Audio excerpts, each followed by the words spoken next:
You're listening to Why We Do What We Do.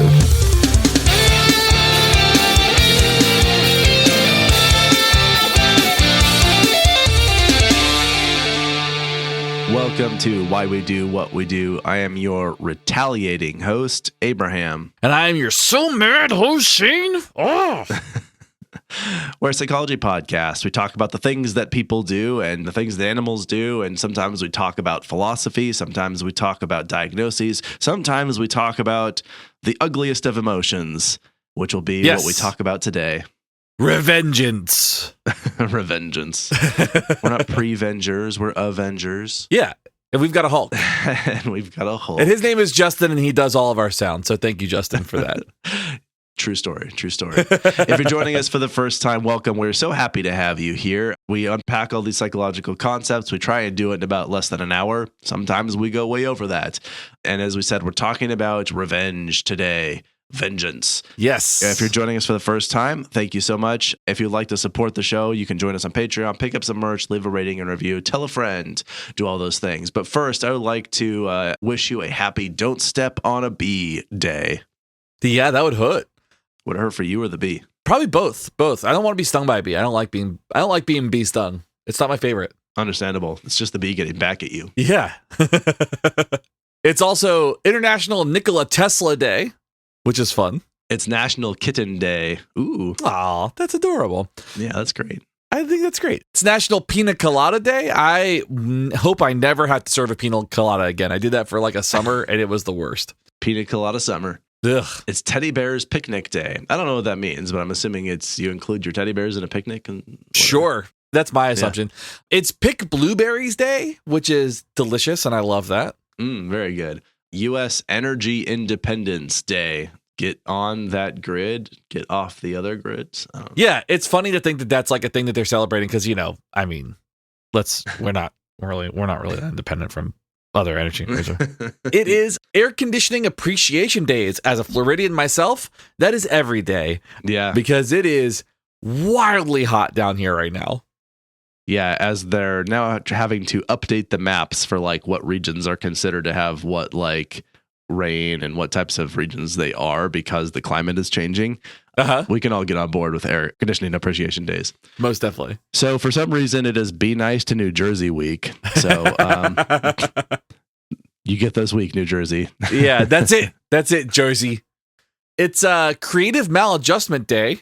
It's Dog Days of Summer. Sure. I mean, sure. Why these days? Who knows? But that's what it is. It's Freedom Week. So the week that this comes out, you've already maybe lost some limbs during 4th of July. So maybe that's week? What it is. Yeah. Last week, Freedom Week. Yeah. Freedom to blow that's yourself what it is. up. Yeah, exactly. It is National Aborigines and Islanders Day Observance Committee Week. That's a lot of words. There's so many words in that. We don't even really know what we're celebrating there. It's National Farriers Week.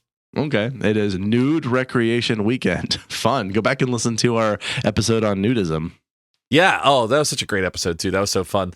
And then it is Operation Safe Driver Week.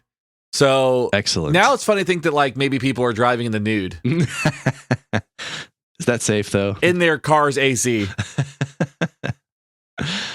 That would have to be how that takes place. Yeah. Anyway, we just like to celebrate those holidays because, it's a thing that we can do. And part of what we like to boast is that we help you be better at trivia sometimes. So now you know what day of the week it is. Yep. If that comes up and maybe what week it is. And so there's that if you're all caught up and everything. But as I said, we are talking about revenge. And the reason I wanted to talk about this is I think that there's been a lot of talk. I mean, I think this is a thing, first of all, that we as humans experience and do a lot of. And second, it feels like it's become increasingly relevant recently with just a lot of talk in the news about certain people who are talking about getting revenge. And so it had me thinking about revenge. It had me at a heightened awareness of other people talking about a revenge. And it's just kind of around us a lot, It's a thing that I think about a lot working in therapy, because what I find is that when I'm working with families and something goes wrong, or like working with teachers or whoever, like I find a lot of people really want like there to be justice. Like it's this idea that like, oh no, the scales are not balanced. So I need to take it upon myself to balance the scales. And so I see this a lot on like low level, low magnitude types of forms. Yeah. Not to the point where it's like, I'm going to get back at them and make their life a living hell. Like, it's nothing like that. But there is that low level of like having to balance the scales that people tend to have because they feel like stuff is off kilter because people quote unquote got away with stuff. Yeah. And so I see this a lot, like in day-to-day discussions with folks. That's a great point. And actually, I kind of think now I would like to do a whole episode on the concept of justice, which I mean is kind of, there's going to be a lot of overlap with our discussion today. Although it does have its kind of unique history because obviously we have an entire system of government that is supposed to be dedicated to justice. Now it's just dedicated to political expediency, but it used to be justice. Yeah. Those were the days. I mean, there's probably a brief window because like before that, it was just sort of, anyway, the concept of justice is a fascinating one. And there's thinking about something that's like, what is being just? What is being fair? What is being forgiving? What is being compassionate? And I think those are kind of wrapped up in the idea of having a system of justice and what it means to get justice and what we feel like. But what we're actually tackling today specifically is this idea of revenge, which is inherently linked to that, right? It's this like, I'm gonna get back at you thing. Right. And so I think today what we're going to ask is, what is revenge? What are the pros and cons of revenge? How does it affect us? And why do we do it? Right? That is the name of the show. Yeah. Why it is that we do the things. That's right. That's what I should have called it. I don't know why I picked the title. It just rolls off the tongue. Yeah. All right. So let's actually start by telling a quick story here. So there's a story that I found that as I was pulling in some notes from this about this woman named Carla. She's at a stoplight. She gets rear-ended and she gets out of her car. And the person that rear-ended her also get out of the car. And apparently there's some kind of exchange. They're yelling at each other like, you hit my car, and like, you stopped too fast or something, whatever. They're yelling at each other. And essentially it escalates to at some point, the second girl, the one who did the rendering, slaps the first girl. Okay. So the first girl who already is now feels that she has been wronged by being rear-ended. That this was like, this person is now responsible for this, has now been slapped and is like, oh no, you didn't. And so it turns into a fist fight pretty quickly. But I mean, it's also over very quickly because what happened is Carla throws a punch at the person who rear-ended her, whose name was Regina. This girl falls to the ground and there's like onlookers, right? This is a screaming match. There's an accident, like people are watching. And so Carla is like punching and kicking this girl in the face and stomach who's like on the ground. Like she's beating this body that's basically laying there. Right. And so she's arrested for aggravated assault and says, quote, I wasn't going to let her get away with what she did to me, especially in front of that crowd, end quote. Ooh. So we hear this and I think, at least for me, I'm hearing this is petty, stupid, prideful nonsense. I was like, oh yeah, like everyone's taking notes. Be like, let's get that girl's name and number. I want to be friends with her now. Like, yeah. What is your actual thinking? I don't know. I feel like there's no logic at all to that kind of reasoning, and it's really sad to hear that like it would even turn to that. There is a version of me, Shane, that relates to this historically. Yeah. Yeah, like there's a part of me where I'm like, oh, if this were Shane when he was 17, 18, 19 years old, then sure.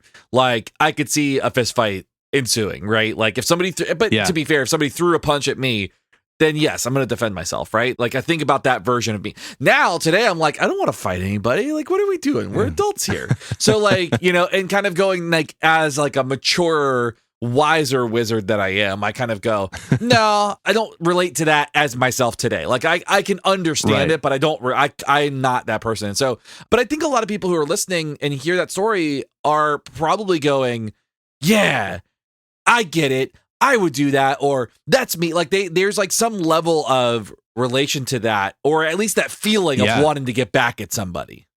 Totally. Yeah, exactly right. As I think that story will connect with a lot of people, even if it's not who they are now or like right in this moment, they could maybe see themselves in that situation and a similar thing. And like, I know, yeah, exactly. For myself at some point in my life, that maybe could have been me, but I've also been a pacifist for so long at this point that I also can't, like, it's harder for me to even imagine reacting that way.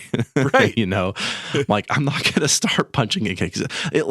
Let's just say somehow I was so enraged that I even threw one punch. Once they're on the ground, I'm like, I'm not going to be punching and kicking someone who's actually on the ground. Like, what's wrong? Anyway, normally when we start these kinds of discussions, we want to kick it off with talking about a definition, right? And that's because we need to distinguish our terms. We need to understand the parameters, what it includes, what it doesn't include. And that by itself can help us both illuminate that concept so that we're really clear about what we're talking about, but also it allows us to poke holes in that concept, which is a fun way to discuss it. Yeah. But rather than just give a definition, I'm going to do a little bit of walking backward through non-examples for just a minute. So bear with us, because I think it helps actually underscore what revenge is by ruling out the things that it's not, by basically saying, like, let's start with just a piece of it and then expand it out until we get to what it includes and what it doesn't. Right, exactly. So I think that we can intuitively understand what revenge is. I don't think that that's a difficult concept for people to understand, but I think where it gets difficult is distinguishing the use cases that can help not only pinpoint a good definition, but lay the foundation for how to start to understand this topic. So I think it's kind of like, you know what pornography is, but it's hard to describe or define. Like, that's kind of what revenge is. It's like, you know what it is, but it might be a little bit hard to define without some more context. Eventually, I think because of that quote, I'm just going to do a mini on pornography. We need to just do it. Yeah. I think we probably just need to do a whole series on it because it's a whole thing. That's fair. But just for the definition part. Yeah. Oh, yeah. So going back to revenge, let's start with no context, right? So we have person A does something to harm person B. That's all you get. Is that revenge? Well, maybe. What's immediately clear from that example is we need to know something more about the situation to be able to call it revenge. Just because person A harmed person B, I don't know. Maybe there's revenge. It's not clear. So that by itself is insufficient. We can't just say harm has happened, right? Right. So then let's add a little bit of context. Imagine that we set an expectation for a child that they must put their toys away before going to bed. They don't put the toys away, so we take the toys away for a brief period of time and later return them. Is that, by definition, revenge? It sounds like an attempted punishment, but yeah, you know, I would think most people would hear that and think no, right? Like they're gonna hear, like, you take it, you basically told the kid this is the expectation. They don't do the thing, and then you take away the toys as a consequence because, like, look, these have to be picked up. They're not picked up, they go away, and we'll bring them back later. But for now, they're lost. Right? People are not thinking like, oh yeah, you really got that kid good, you know. Instead, it's like, what was the intention of doing that? Okay, so let's go to a second scenario. Imagine we have an employee, maybe a coworker, maybe with a supervisor, whatever. They're constantly late to work. And after several instances of this, and let's say like egregiously late, they're like half an hour late. Yeah. Right. After several instances of this, we're like, okay, we have to write you up. This is happening too much. Is the supervisor getting revenge? I mean, it like, you could see how it reads like that, but at the same time, it's like, you know, that's that blurry line of like, well, is this revenge? And there are people that will say, oh, that's just revenge. You're just trying to get me for whatever reason. Like, you just don't like me and that's retaliation and all that fun stuff, right? I've heard employees that say stuff like that. Often, I think what you might say is then the employee might try to get revenge. But the write-up in this case, it feels to me, it's like, I mean, certainly it could be revenge, right? Like, that could be what's going on here. But it also is like, that's also what's going to happen in most employment situations. Like, if you're constantly like late, you're going to get in trouble. Right. A write-up might be the best thing that could happen to you in those circumstances, right? Right. So I think it's just worth considering, like, you know, it could be revenge, but like by itself, it feels like that's not enough.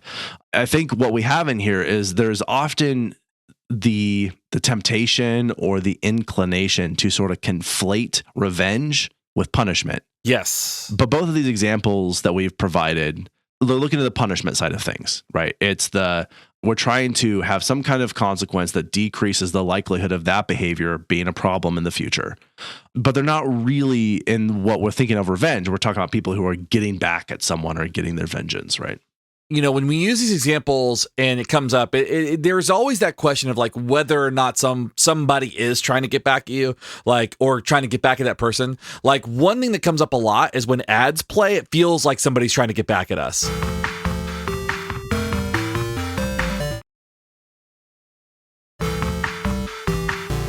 So colloquially, you always write this in the notes, and I always have such a hard time saying this word.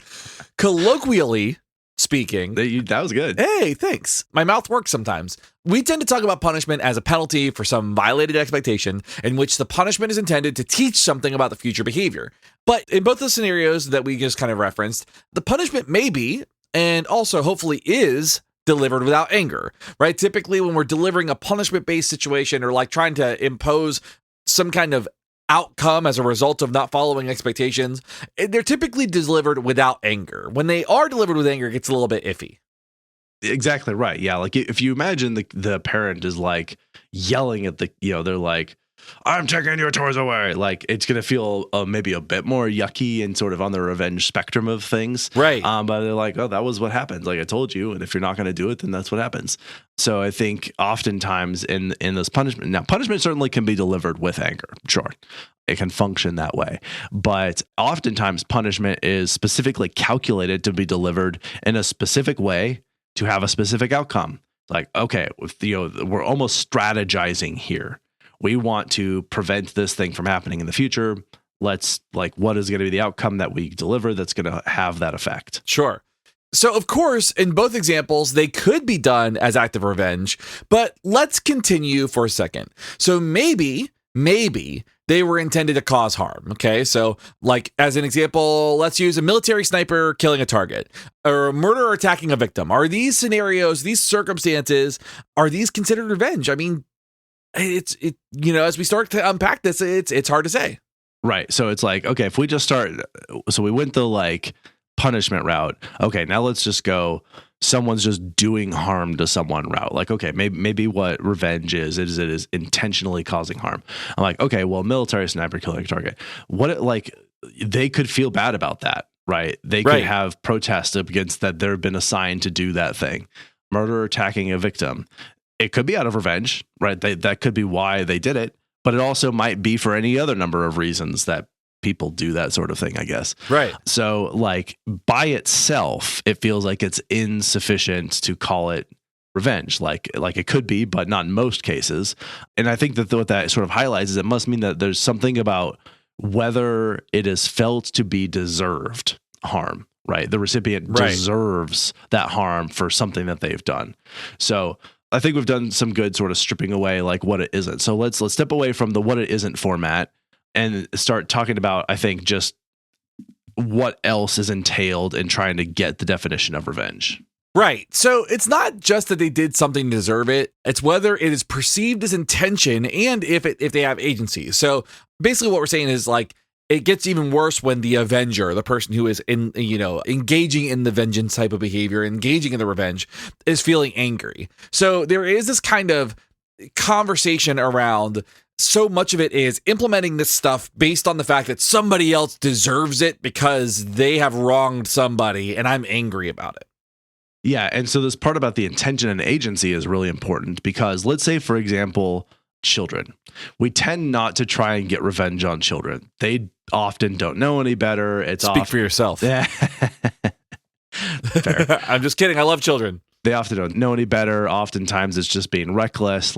We look at that and we think of probably not trying to get revenge. People with intellectual disabilities, where they do something that's this is not something that's normally acceptable, and not that it is acceptable, but we're not actually trying to get revenge on them. We understand that for their circumstance, there maybe was a lack of intentionality or something there.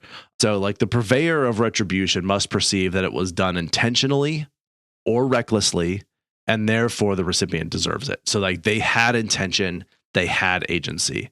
Or another one is often people who are significantly inebriated.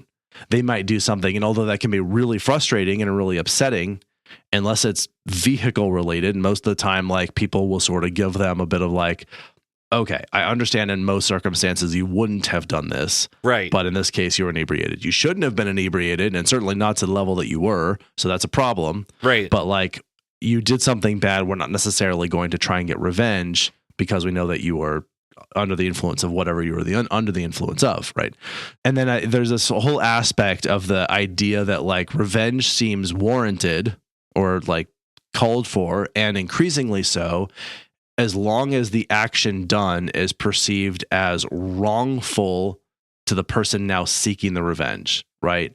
So they had to been harmed in a way that felt wrongful and unjust.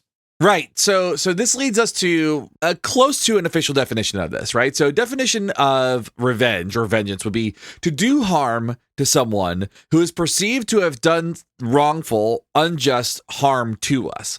And that is with intention and with agency, right? Like you just mentioned. Like we tend to give people more grace and compassion when we feel like they are not in control of the behavior that is wrong. Like that doesn't necessarily excuse the behavior, but we tend to be like, oh, okay. Like, if you'd have done this under any other circumstances, we would be having a long conversation about this.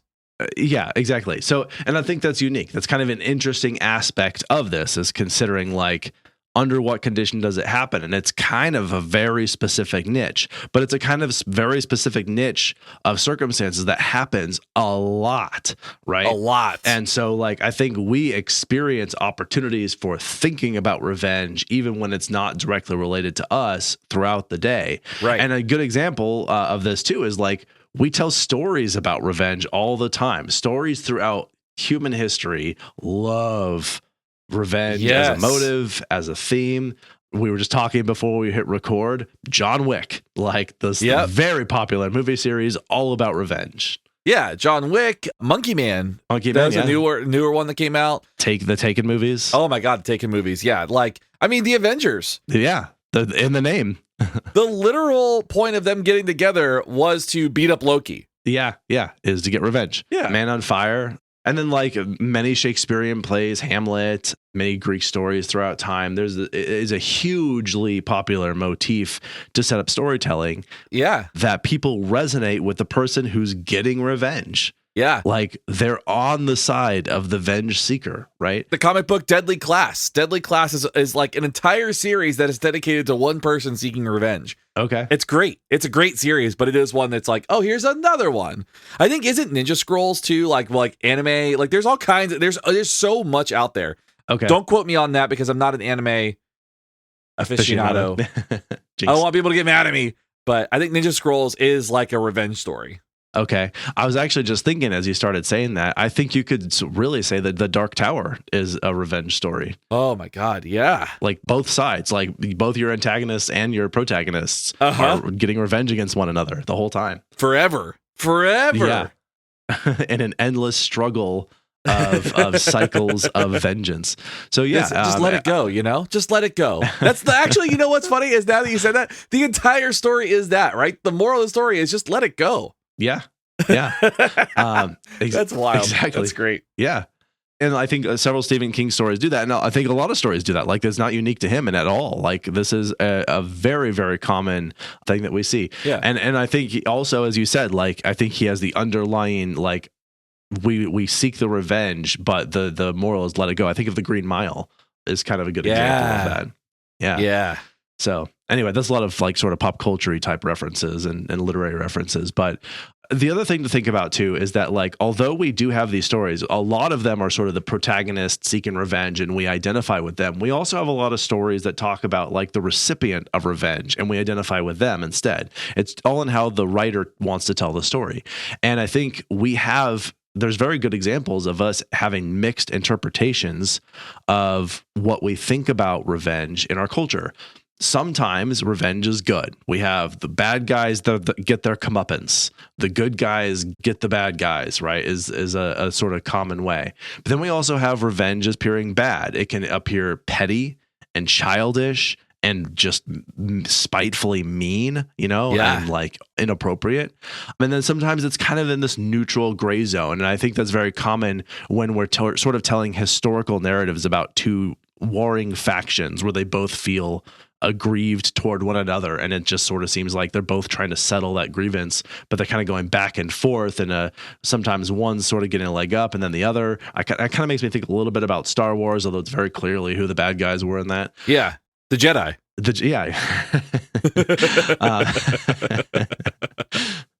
Oh, got me there.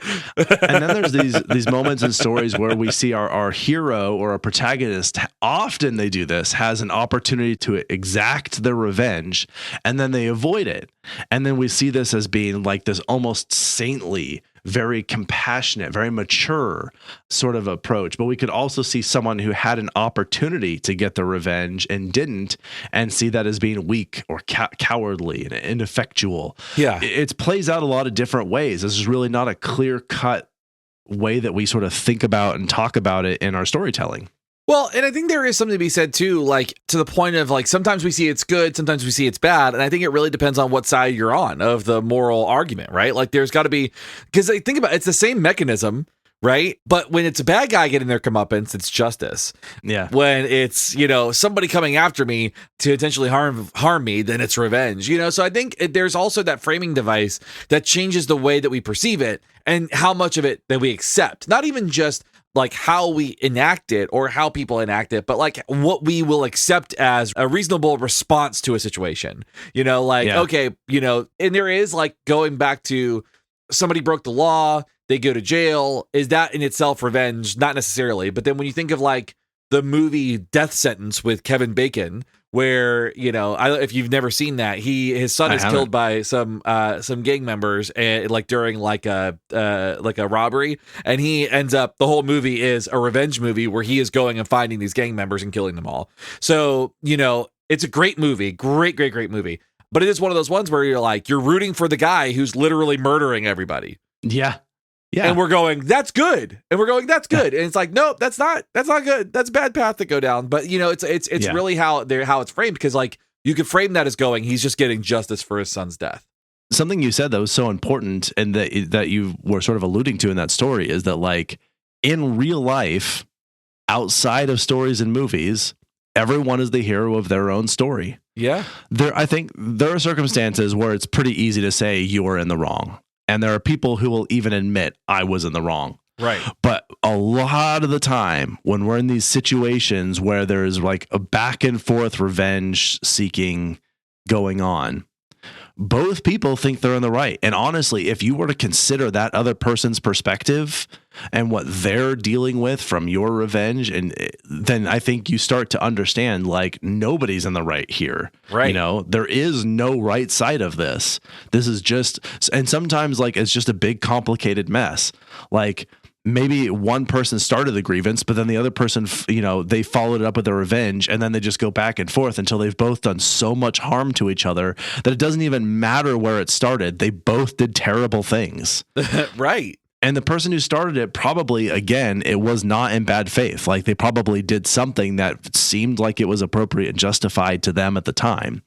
And again, we're not trying to excuse bad behavior here, but I think oftentimes we get into these conflicts where they're totally unnecessary because both sides have done wrong. Right. And you just have to stop and break the cycle. Right.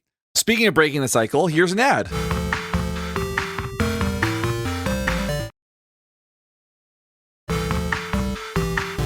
Welcome back from that broken cycle. We'll reinstate cycle now.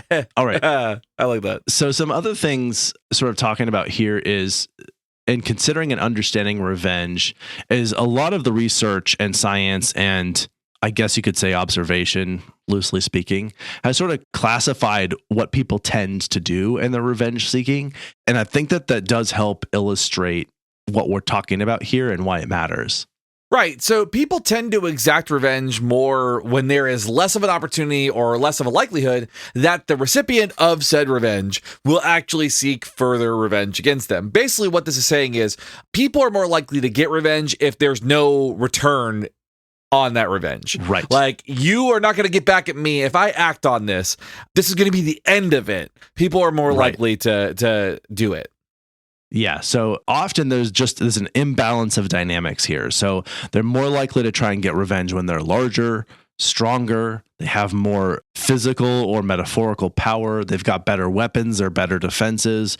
So like in the example you said of like when you're 17 years old, like someone rear-ends you and you guys get out, that person slaps you in the face. Let's also say that they're standing at like 7'6", they weigh 200 pounds and or 300 pounds and they're a professional boxer. Like, are you going to try and get revenge on them for that slap? No. But I would like at that time I would have left them with something that would have made them question everything. Like I would have like dropped some psychological bomb on them somewhere, because that's the kind of revenge I like, is the one that's like a deep seated, like it stays with you forever. Yeah. You should plant a little nugget that has them question reality. Yeah. It's great. That's my favorite. Yeah. So yeah, like they're not going to do when there's an imbalance in that, and there's a high likelihood that if you try and get revenge, they're going to get revenge back. People tend not to try and get revenge. Yeah. And so it's like, again, now this is illustrating that like revenge is the big guy picking on the little guy. And like, yeah, is that who you want to be? Right. I also don't want to be revenged. You know, like very much, I don't want to do that, and I don't want to be revenged. So, and the thing is people tend to seek to inflict harm at as least as great as the original offense, if not greater. So like at least at that level. So when people go to get revenge, it's that, again, I kind of mentioned at the top of the show, where it's that balance is off. So they're trying to rebalance the scales. So it's like, It has to be tit for tat, eye for an eye type of situation. Like, oh, you did this, so here's equal and swift response to that situation. Yeah. Or more. More. It's either like you're gonna get it, or I'm gonna make this so bad for you that you'll never do this again. Yeah. Avenge sevenfold. And then thinking about like where revenge takes place, oftentimes revenge will happen in existing relationships. And I think it's because when you have a close relationship with someone, both people are a little bit more vulnerable to one another, which means they're a little bit more vulnerable to potential harms or interpretations of slights or wrongs or whatnot. Right. But of course, this can happen between total strangers, as in our story at the top of the episode. It can even happen between nations of people and leaders. And it does seem like that social aspect can really complicate the dynamic of that. Right. The neurology studies that we were able to look at, neurology studies report that people tend to expect a feeling of reward and satisfaction when planning revenge. So like as we're getting it together, like, Macaulay Culkin is doing his battle plans for the trap houses that he's working in. And like, he's like, I'm going to get back at these guys for being mean. Take that, Marv. Like there is like a level of like reward and satisfaction that is expected while you're kind of going through the plotting stages. Right, yeah. Now, although often revenge is kind of reactionary, revenge might be a quick response to some perceived slight or transgression. Obviously, you can think of revenge as plotted and sort of planned out for a really long time. And I think there have been actual stories of people who waited, like 3 decades, and then they got back at someone 3 decades later. They're planning their revenge the whole entire time. Count of Monte Cristo. That's obviously a fictional story, but that's the basic idea in there. He's like spends years and years and years building his revenge, and then once he amasses enough wealth and power, just goes around just destroying the lives of every person who was responsible for imprisoning him and ruining his life. That's the path I'm on right now. So if you are somebody who has harmed me and you're listening to the show, just you wait. Chin's got his little black book. I genuinely don't have the energy for that. Like I that's something I was, as we're kind of going through this, I'm like, I don't even have I don't have the mental capacity right now to even consider revenge on somebody, let alone the time and the response effort. I just can't do it. We're getting too old for this. We're getting too old for revenge. I don't know. I'm just, I just can't. So let's talk a little bit about the pros and cons of revenge, which, it's funny to think like, what are the pros of revenge? Right. As a general rule, these are some benefits that are discussed around this. First, it might be that the revenge is rightly justified, or it could be politically expedient, right? The idea is like, there's some benefit in that you're going to get what you want out of that situation because it was justified. It was helpful from a political standpoint. It's doing something to benefit you in that moment. It feels justified, at least. It feels sort of righteous, right? Yeah, like maybe it is not actually. Well, anyway, that'd be a sort of values discussion. Sure. Another potential benefit here, and I heavy emphasis on the word potential, is it may create a sense of restoring the balance of suffering, which balance of suffering might be good. Is this a band name, an album name, a song name at least? Oh, for sure. That sounds like a Black Dahlia Murder record. That does. Yeah. That could be considered a benefit if it works that way. Is this sort of it levels the scales as you've said multiple times now. Yeah. Equity theory actually states that people feel distressed when they feel like they've been treated unfairly. So if something has happened to you and you feel like you've been treated poorly, then yes, this is something that will you'll feel some distress around that. And revenge may actually serve to alleviate that distress by making the situation more fair, by kind of like going back and going, okay, well, now this feels fair because it was not fair before. And so all that is to say, when you sort of put that all together, that getting revenge may have someone feel better about the situation. That's a purported potential benefit of getting revenge. Right. But there are drawbacks, obviously. So first, it tends to perpetuate an endless cycle of retaliation. I mean, all you got to do is look at the Hatfields and the McCoys. Spanning generations, yeah. Yeah, like for real. It was like, you murdered my uncle, I'm going to murder your uncle. And then it just went on like that for many, many, many decades.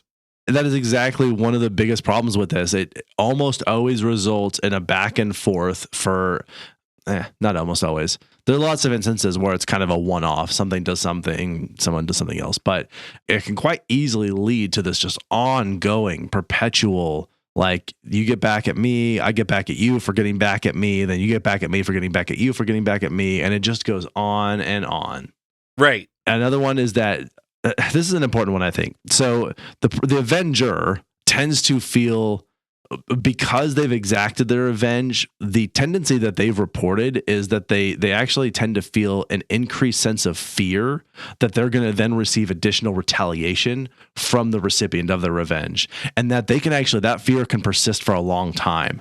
So it's like, even if they had an immediate like burst of, yes, I got back at them, then it turns pretty quickly into, what if they try and get back at me? Yeah. Or someone related to them or in their circle does, right? And so like, now I'm kind of on a bunch of people's hit list. Now I need to watch my back and just be constantly on the lookout. And that fear just sort of carries out for a long time. Yeah.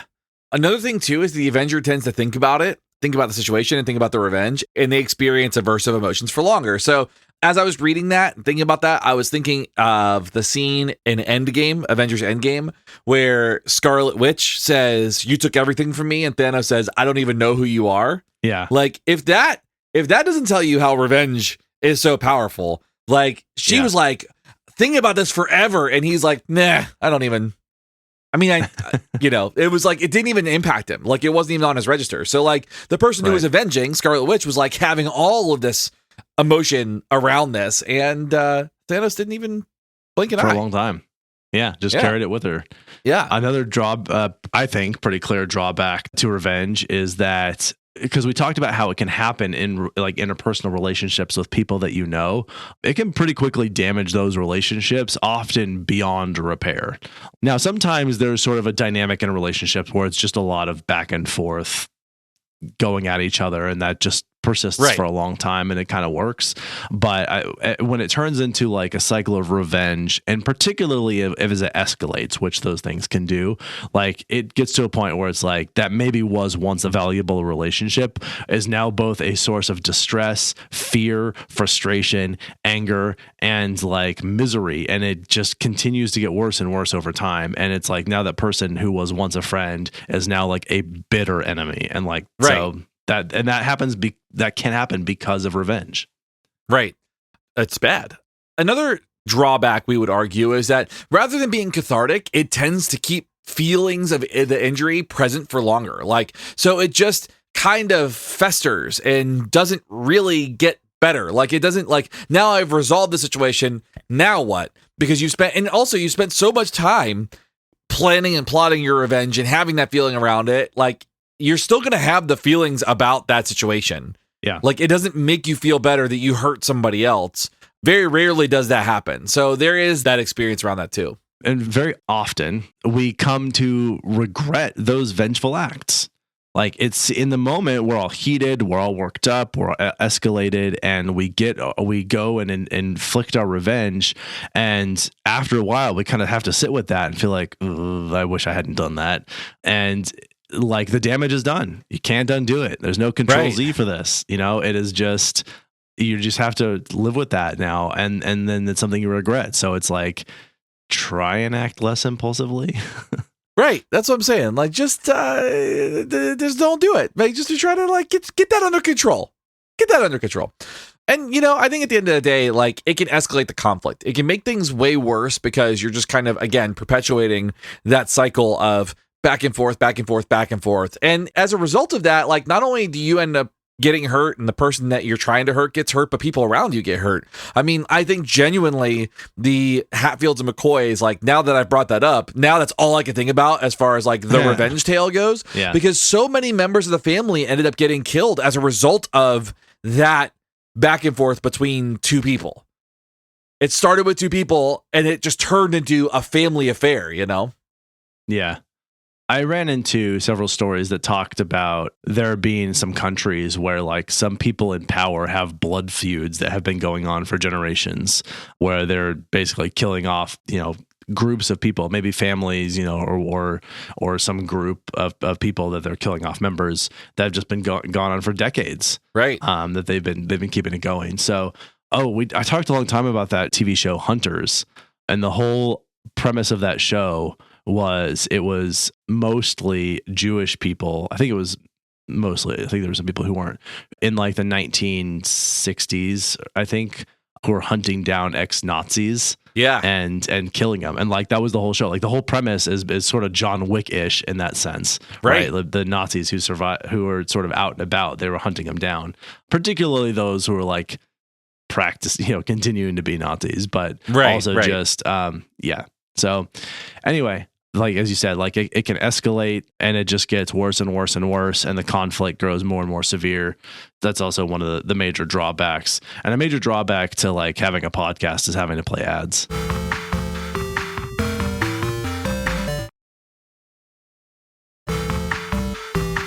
All right, let's get back to it. We're in our home stretch here, I think. Yeah, so let's ask the question why. Why do we revenge how we revenge? And there is the question I've kind of mentioned a couple times, is that there is, some folks want to restore balance. They might feel like the scales are unfairly tipped, and so they've got to do that. Or what they want to do is they want to deter future behavior, right? So it's like, I've got a big stick and I'm going to swing it, right? The idea that like, okay, you got back at me, I'm going to get back at you so bad that you're never going to want to do this again. But this is never born out of observation or research. Like, people will just often overdo revenge. So it's not balanced. So they actually tip the scales the other way. And even if it is equated, people will typically not report feeling fair or balanced afterwards. So like, even when they do get revenge, it doesn't work the way that they think it will. Yeah, it doesn't seem to actually restore balance. And another one we mentioned is that people will say, oh, I want to deter future problem behavior from occurring again. Like, that's why, to get revenge, right? Well, the thing is, like, that doesn't seem to hold up. Deterrence seems to fail because, again, it tends to escalate and prolong the conflict and invite further retribution. And I think this is not something that is lost on people because they walk around in fear. People tend to expect further retribution when they've been vengeful, right? Right. They've actually done research on this where not only do they expect more, they're more fearful and they expect retaliation when they've exacted their revenge. But when they have not been vengeful, they are much less likely to expect any further aggression from the original transgressor. Right. Again, if they had not been vengeful. And then another reason that it seems like deterrence is not really true and not really an actual motive for what's going on here is because in these studies, when people have been given an opportunity to seek revenge on a stranger they'd never see again, they were much more likely to try and exact revenge, and they were more likely to do it more severely. So they would never even have a chance to see if this deterrence worked. Right. So it's actually pretty clear it's not ever being used as a deterrent. Not really. It seems like the deterrent rationalization is more of just a post hoc excuse for saying, I was angry, I was escalated, I wanted to get back at the person. And then to justify that, I'm like, well, this will prevent them from doing that again in the future.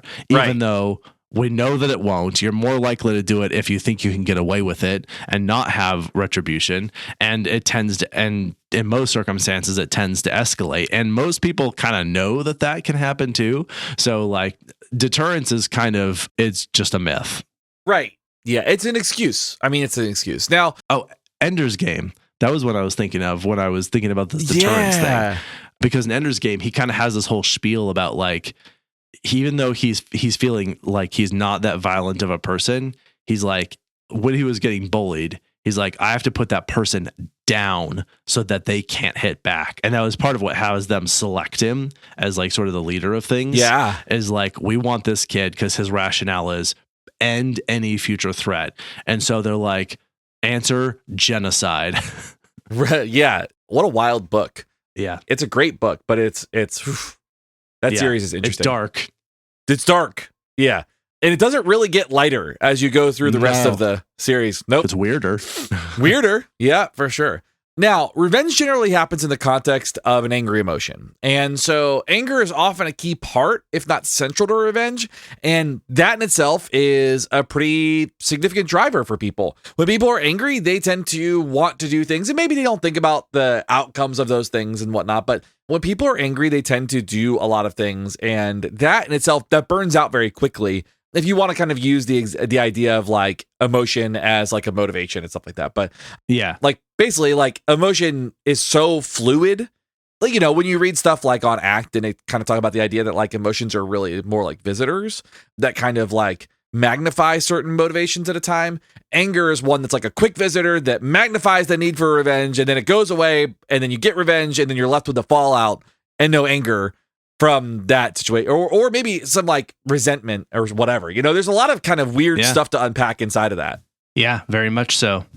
Another thing that can happen with revenge is that there can be a very important and significant social component. Like, what will people think if I don't retaliate?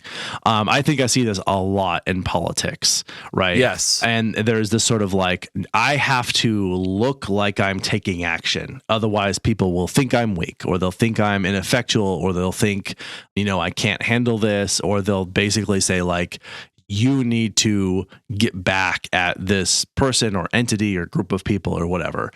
And so I think there's a social component of not wanting to appear, not wanting to feel embarrassed, wanting to avoid the embarrassment, not wanting to appear weak. That with those things, I'm kind of like, honestly, in my mind, what people think, right? Like that really is not when the difference is, like someone's life is on the line or someone's going to be mad at me, I'll take someone being mad at me. Right. Right. Like, and again, it is a values thing. It's a big values thing. The other thing too is just thinking about like it does escalate and all that. So it's like, am I willing to risk escalating the situation so I don't look bad? And I think most people, not most, but I see it happen a lot in very public forums. Right. Exactly. It's unfortunate, because people care so much about how they're perceived that it serves as a detriment. Yeah. I think one of the more interesting things that came out of this is that people who enjoy, like they self-report enjoying hurting people, also tend to report supporting revenge-seeking behavior. So what does that say about revenge? Do you want to be in that group? Yeah. Do you want to be in the group of people that like are totally good and think it's okay and actually really enjoy hurting other people? Because that's the people that are like, they're the revenge approvers. Yeah. You go to a party and you meet a person and you say, what do you like to do? I like to hurt people. You're like, oh, let's be friends. I like to revenge. Yeah. I want to be friends with you. You like to hurt people. Right. Like, you don't want to be in that camp. Like, people who report enjoying hurting people are psychopaths, right? Like, right. And that's a very loaded thing to even say on a show like this. And I think we need to address psychopathy at some point in the future. But I think speaking more loosely and off the cuff of like, that shouldn't be your idol. Right. You know, like, let's not aspire to that. Yeah. It's bad news. There's also, whenever anything happens that humans do, they're like, why did we evolve this? And I mean, on the one hand, I can understand we're obviously doing it, so it was a product of evolution in one capacity or another. But there's one thing about this is that biologically, this is not entirely unique to humans. Right. There are many examples of animals who have attacked other animals when those animals stole their food. There's like hyenas stole a kill from some lions, so the lions killed the hyenas. And it's like, were they seeking revenge? we don't know. But it does seem like there was like a really targeted, I'm going after you took my food type of thing. And most of the examples that I came across were food related. And then there was an interesting one too with rhesus monkeys, where if one member of the group found food and didn't share that food with a group or like alert that group to the food and they found out, then they would like beat up that monkey. Oh. Yeah. So there was like some amount of revenge there. So what aspect of this is biological? I mean, obviously we have the capacity for it. So there's that. Right. Now, this was, when it comes to revenge, it's almost certainly cultural too, when we really get into it. Possibly a deterrent at first for those who would selfishly attack others to take resources. Eliminating the threat of people trying to take from others would result in equitable access to those resources for people in the group, or else lost resources by all. Like we've got the situation where, all the stuff could happen, but at the end of the day, it doesn't really serve as a deterrent. Like revenge doesn't prevent, because revenge occurs after something has happened, right? So like, yeah, it's weird to look at it like that. But if we get rid of a threat, then we keep our resources, and that makes sense from that perspective. But at the end of the day, like it's still hurting other people. I think the idea with talking about this aspect of it being cultural is thinking about sort of end of the world type setups, mostly zombie movies or shows, Walking Dead and Last of Us, that sort of thing. Let's say you're living in that situation and there's like a group of marauders who are going around basically attacking people, stealing their stuff, burning down their walls and whatnot. And then people seek revenge against them. They jail them or maybe even kill them. And then those people are no longer out attacking and killing and burning things down. What you've done in that case is you've essentially secured your resources and your people against that potential threat. So what the idea here is that like this could have this almost certainly evolved culturally way back in time when cultures were starting to form and tribes were coming together, and there were certain people or other smaller tribes that were running around basically looting from other existing tribes, and then they were like, we got to stop this from happening anymore. Right. There's a suggestion essentially that that's how that kind of came to be. That makes sense. Another thing that sort of speaks to the cultural aspect of this is that the sort of acceptability of revenge and the motives for revenge, they tend to vary across cultures. So you can find different, approaches to revenge if you go to different countries. And so for one example, they did this study where they were just surveying people, and Americans were more likely to seek revenge if they felt that their individual rights or liberties were threatened or were removed. Right. And alternatively, Koreans were more likely to seek revenge for duty-based harm, so related to their obligations in their work and what they were sort of allowed to do. And also there was a huge component of like social aspect of revenge there. So that I think again further speaks to the fact that the motives for revenge are different in different places and considered acceptable under different circumstances, alludes to the idea that the culture plays a significant role in how this is shaped up. Oh, most definitely. And I think, at the end of the day, when we start talking about kind of the behavior surrounding revenge and the experience of revenge and all that, I mean, it's absolutely learned, right? So there's this really great quote about this that says, quote, "Children are not born with hate in their hearts. They must be taught it." Right. And I think that is so critically important for understanding how any of this works and how we operate as humans in that space. This is a quote from the TV show Ghosts that I've recommended before on here. Yeah. And so they have this Viking character who tends to avoid using be verbs. So he says, "Children not born with hate in their hearts. They must be taught it." And it's played up for a joke because basically what happened is he wanted his son to hate Danes. Yeah. But he died before his son grew up, and then his son grew up and married a Dane. And so he was like originally mad about it. And then he was like, well, it's not his fault. I wasn't there to teach him to hate Danes. That's sort of how the joke goes. Sure. In my mind, I was like, what an incredibly profound quote to use as a joke for this. Right. Because it's absolutely correct. Like, yeah, children are not born with hate. They're taught the hate. So when that develops, it's because it's been taught. And I think that we should look around at each other and be like, let's be ashamed of the fact that we've done this to this kid. Right. And maybe be ashamed of the fact that we have to depend on ads.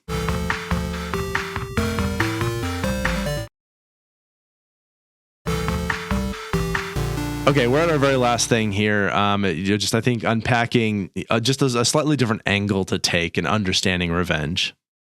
Yeah, so let's talk about the behavioral part of this. Now, behavior itself can be reinforced by relief, right? The idea that somebody else's behavior is stopping, somebody else's behavior that I dislike is stopping, right? And the individual caused the stop. So, like, as myself, I have caused the stop, and there might have been this idea of signs of damage, like the idea that, like, not only do I get this behavior to stop, but like I actually like seeing this person suffer.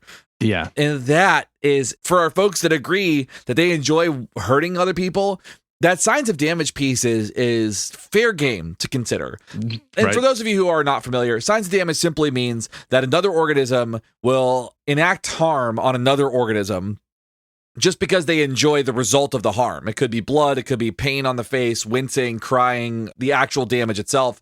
Like, all of that's kind of what signs of damage means. It can be damage to inanimate objects as well. Yes. But the reinforcer, like the thing, the consequence they're working toward, or the thing that works to maintain that behavior, is that they got to see damage done. Right. And that, I think, is sort of a behavioral way of unpacking, like, what is revenge? It is behavior that is reinforced when someone else's behavior stops. So you got someone to stop doing what they were doing.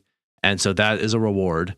And you specifically were the one who caused that thing to stop. And when you did that, you were able to observe some signs of damage. You do cause some damage that was clearly observable. We call that multiple control. And so I think that's just a way of thinking about it from, like, if we strip out, like, anything from intention, anything from motives, anything from anything else, what we can look at that is pretty empirically and objectively observable is that aspect of it. Right. And that just, again, I think helps clarify ways that, like, how would we measure this if we were just watching and we didn't have context, if we knew those things, right? Right. So I just think it's useful to think about that in that way sometimes. Another one we've talked about is this idea that, like, the act of revenge can result in, like, this long-term persistence in our thoughts and emotions of anger, of the whatever the original injury was, or the last retaliatory injury was. And I think it's helpful to look at this as a verb, right? So we're going to go back to revenge is not a thing, really. It's like an abstract noun, but we're going to turn it into a verb, avenging, right? Right. And when we think of this as an action, every time we take an action, that's a behavior. And when we do that, it strengthens that action in our psychological past and present. It's in our repertoire, right? It's there. Right. The more we do it, the more we're likely to continue to do it, particularly if it works in some way. And it just goes back to this endless cycle. The mathematical equation, violence equals violence. Yeah. And it just goes on forever. There's no additional solution to it. So at some point, we've got to change what the other side of the equation is if we want it to stop repeating.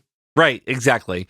And another thing to think about too is it makes sense that we would, as an organism, try to minimize harm to ourselves. Like, just from a basic survival standpoint, like, I don't want harm to come to me, because if harm comes to me, then I will not survive. Right. And so we can not only just engage in this behavior, this revenge behavior, for our own survival, but we also will do it because we can get away with it. And there is that piece too, where it's like, okay, I've been harmed, I'm going to get away with this by enacting revenge on somebody else. And so there is, like, this component of, it makes sense that from a self-preservation standpoint, it makes sense from a reward standpoint, I can get away with it, I get relief from doing this. There's all kinds of things that play a role in this. And so all of those contingencies make sense for why somebody would do this. So I think we're sort of getting to what I would think of as sort of a take home here. And I think one of the big take homes for understanding this is, like, the problem with revenge is it doesn't do any of the things that it promises to do. It doesn't work as a deterrent. It doesn't work to make us feel better. As a matter of fact, it often makes us feel worse for longer, or at least continue to feel bad for longer. And it doesn't work to restore balance. Like, it doesn't work. It doesn't do anything. It just fails spectacularly at everything it says that it's trying to do, and it makes things significantly worse. That's exactly what I was going to say. It's like, not only does it fail to resolve the issue, it makes things worse. It makes things worse by escalating conflicts, by causing distress and anxiety, by injuring relationships. And then you live not only with the fact that you had to commit this act of revenge, but now you have to live in fear after the fact because you don't know if you're going to get revenged on. Like, you might get revenged, which is like I think I like saying that. I don't like saying be the victim of. I like you got revenged. You got revenged. You know? I like it. I think that's great. Yeah. In fact, I personally think we should turn all of our past tense verbs into just add ed to the end. Like, I drived to work today. Yeah. Just make English. It'll make a little bit more sense. Yeah. Yeah. Big fan. All right. So thinking about this, we've sort of already been espousing this, but what can we do about this? I mean, we as a podcast, nothing. We can tell you what we think, and sure. Maybe you'll listen to us. But I mean, you're here with us now, so thank you. But in terms of us as a species, we can end the cycle by doing things that are kind of obvious, right? Instead of getting revenge, we practice forgiveness, right? By considering the perspective of the other person. We can try and put ourselves in their shoes and understand where they're coming from in these things. And again, never to justify when people do bad things, and people are going to do bad things. And we want a system that deals with that appropriately. But the system shouldn't be Hammurabi's code. You looked at me sideways, so I chopped off your arm. You called me a bad word, so I hung your whole family. Like, that is not the way to go. No, not at all. Instead, it's really just considering the perspective, understanding where they're coming from, when it makes sense to do so, trying to bring some level of compassion to this. I think that's the best possible endpoint. Like, I think that it doesn't serve anybody anything. It really truly is the worst kind of way to go about resolving a conflict. Because ultimately what you're talking about is there is a conflict in place, right? And so your response is to go bigger, go harder, scare this person, hurt this person, and that solves none of the problem, because the problem has still existed. It will continue to exist. And now you're left with, not only do I have the original problem, but now I've created more problem. Like, it just does nothing but fuel the fire.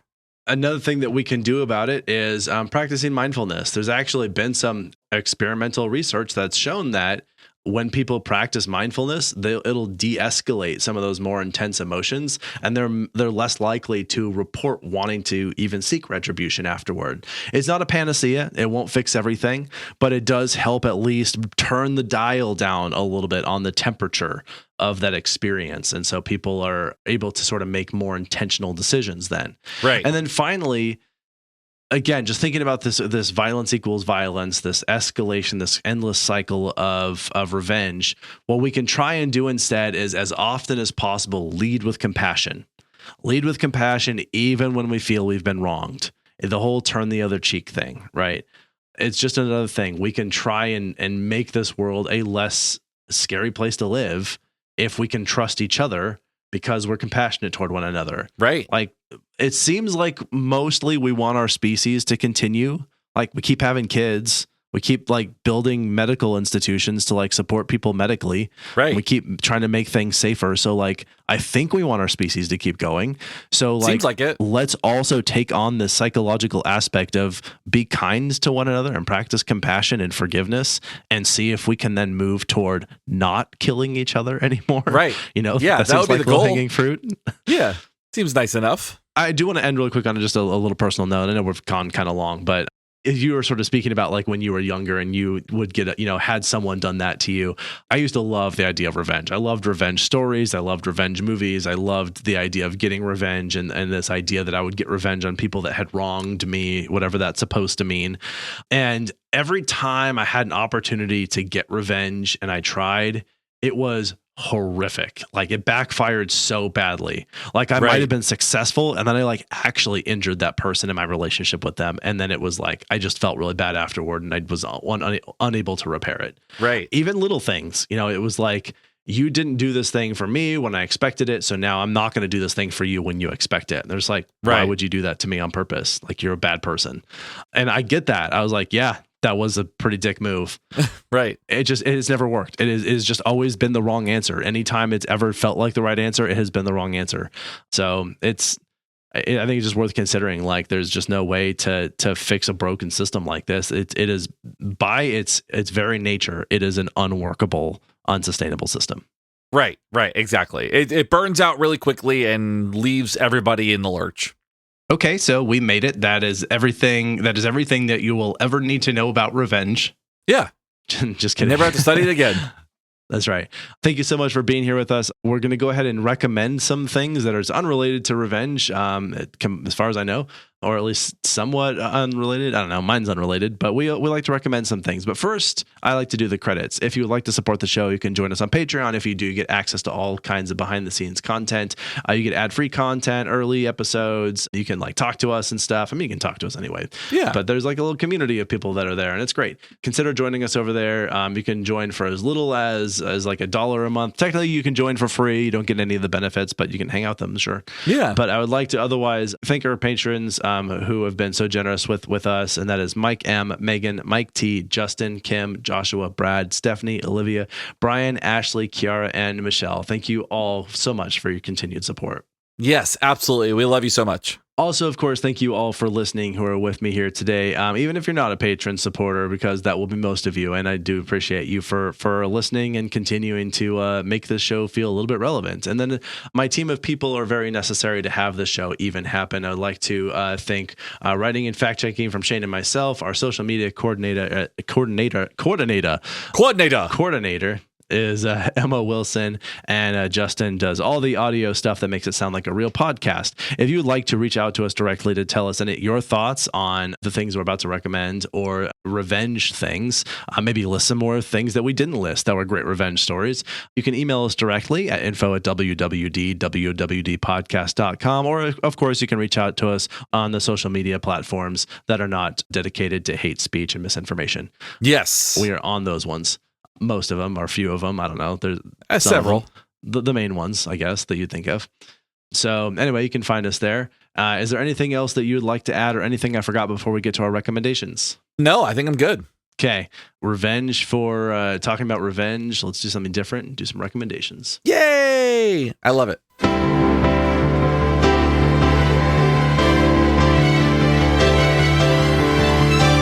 Recommendations. All right, so my recommendation this week, I think I've recommended this before, but I've recently revisited this series, and I'm really happy about it because it's just such a delightful read. And it is a comic book series called Fables. So Fables was originally published in started in July of 2002, so it's that old. Oh, okay. But the story is basically a group of fairy tale and folklore creatures. They've set up a community inside of New York. And so all these characters are updated. They're living in modern day New York. They're dealing with it because they've been kind of kicked out of their fairy tale lands due to this character called the Adversary. And I'm not going to spoil any things about that, but you discover who the Adversary is, and it's a great kind of thing. But the fables are all it's Snow White is the executive commissioner of Fabletown. King Cole is the mayor. Prince Charming is a real piece of shit in it. Jack of the Beanstalk folklore, he's always trying to grift somebody, he's always got some new get rich quick scheme. So the characters are all kind of modern takes on these characters and what they would be doing if they lived in what they call the mundane world, our world, or the Mundy world. And it's great. It's such a great read. And it came out on the Vertigo publisher, which does Sandman and Preacher and some of those stories that are kind of more off kilter. The book is incredibly violent. It's ridiculous. Just really fun storytelling though, because then they'll do these kind of one-offs where it's oh, how did you get to the Mundy world? And they, have Bluebeard, and they have, Little Boy Blue, and they have all these they have all these characters kind of come in and play a role in different ways. So it's a fun read. It does give you a little bit of backstory on these folklores that you might not know. It explores multicultural folklores as well, and brings those characters in. At some point in time, Aladdin is there, and kind of the original story of Aladdin is pulled in and stuff. So it's really cool, and it's just a fun read. I think I just have a lot of fun with it. It's not very difficult to pick up and follow either. Neat. All right, cool. The Fables comic series. Yes, by Bill Willingham. Cool. All right, very good. Yeah. I have had to do some recent renovation home DIY projects. I had the good fortune to use an Orbital sander for the first time. Do you know what this is? I have no idea. Nope. Okay. Do you know what a sander is? Like a sanding belt or something? Yeah. Okay, yeah. It's basically one of those, but it's a circle and it kind of spins around. It doesn't exactly spin, but it kind of wiggles around in a really fast circle. Sure. It is maybe my favorite tool to use now. Obviously, I'm not going to try and use it to screw in a nail, but it is But for using it for tools that require for projects that require an orbital sander, really fun. Okay. Now my hands did get very tingly after holding it for several hours sanding, but it is a really cool tool. So if you're ever in the need to sand something, particularly like a smooth surface, like you're trying to get something smooth. Yeah. I mean, that's kind of how all sanders kind of work. Sometimes sanders are kind of grinding down. And orbital sanders can do that too, but a lot of times you put like a really fine grit on there that's mostly for smoothing. Yeah. And so you can use an orbital sander, and they're pretty neat. I just used a handheld one. They're really large ones and smaller ones, but I just used a handheld orbital sander. But it was pretty cool. I was impressed. So if you ever need one, go check one out. For a sanding project, mine was we were sanding countertops to make them smooth. So okay, nice. I like that. All right, cool. That is what I have to say about orbital sanders. As I said, reach out to us. Info at www.podcast.com. And of course, leave us a rating and review. I think that was it. Anything else for you before we let them go? Nope, that's all I got. Cool. Be compassionate to each other. Don't seek revenge. Yep. We love you. Exactly. This is Abraham. And this is Shane. We're out. See ya. You've been listening to Why We Do What We Do. You can learn more about this and other episodes by going to www.wwdpodcast.com. Thanks for listening, and we hope you have an awesome day.